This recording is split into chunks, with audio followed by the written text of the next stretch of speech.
nang hindi nakapa-vlog ng tindahan.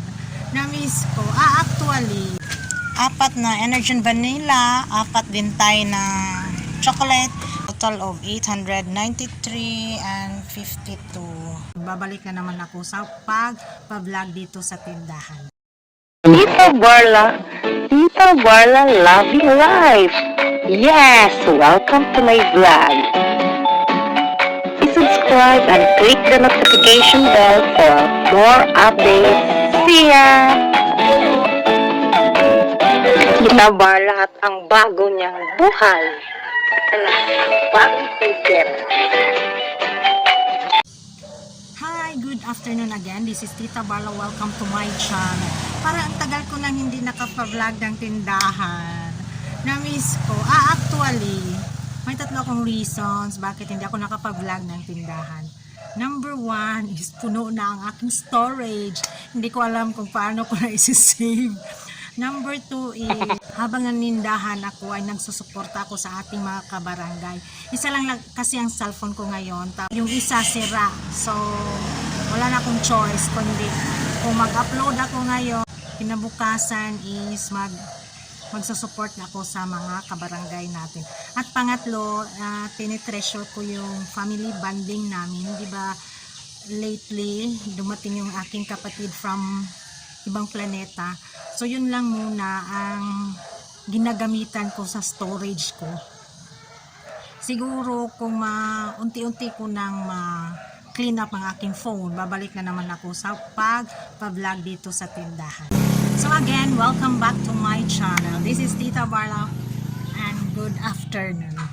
So ang ipapakita ko sa inyo is ang pag-deliver ni Kopiko sa akin. Ang Kopiko man. yes, yung Kopiko lang. Ang in-order ko is tiga-4 sila, 4 na Energin Vanilla at 4 na chocolate, 2 box ng Bing Bang at saka nagulat si ahente bakit daw hindi ako kumukuha ng Kopiko, mga kape-kape, Kopiko Blanca, Barako, ano yan. Basta hindi daw ako kumuha ng mga kape. So ganito yon. Hindi na muna ako nag-order ng Kopiko Blanca na dati siya yung tawag nito, siya yung go na go everyday. Nangyari kasi nung 2 weeks, hindi ko pa napansin yun. 2 weeks, nung last ng pagpunta ni Kopiko dito, nag-order ako ng 3 Thai. Tapos, kasi nga everyday may mabibenta yun. Tapos namalayan ko na lang na parang yung bata na laging inutusan na mahigit kumulang everyday, maaga, as early as 6, 6:30, kulang-kulang yung 100 niya, mamimili siya. Number 1 niya, kape, Milo, tsaka mga biscuits, minsan may isang dilata. Kinabukasan, basta hindi yan mawawala si Milo, si Combi, at saka si Hansel. Tapos may sabon. Kinabukasan, mga dilata, kape, basta ganon. Matagal kong napansin na hindi na bumabalik ang bata. Hi! So yun nga, hindi na bumabalik yung bata. Tapos may mga kapitbahay sila doon sa likuran na sabi, nanong ko kung yung nakakatanda na, bakit na malimit ko na lang din silang nakikita dito. To sabi nila, sinasara daw yung lagusan na doon. Kaya pala yung bata hindi makapunta dito kasi nga malayo na yung ikutan nila. Ayaw na payagan ng mga magulang nila na bibili dito. So sayang din yung bata na yun. Everyday may benta ko nun. So siya lang naman ang makakaubos ng aking Kopiko Blanca. So ngayon, hindi na ako nag-order kasi meron pa naman ako madami pa. So, ito ang aking mga napamili from the Kopiko.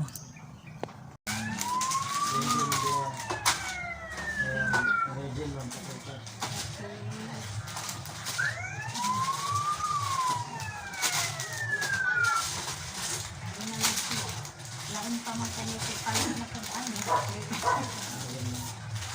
Ma'am, 18 ma'am. Thank you.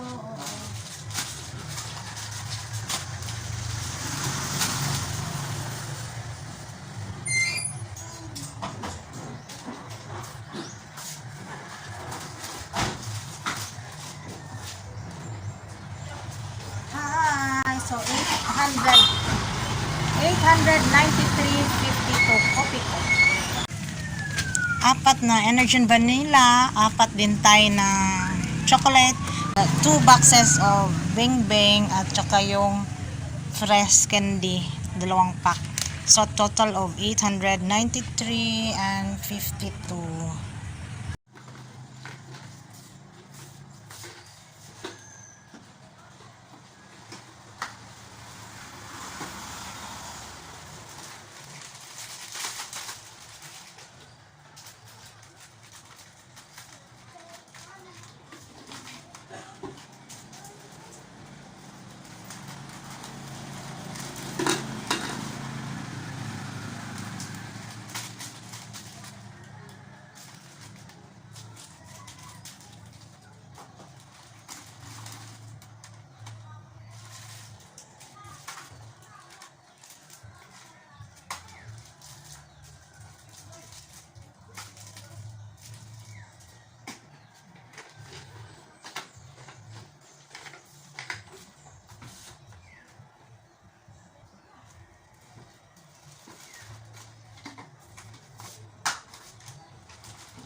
Wala na pala talaga to.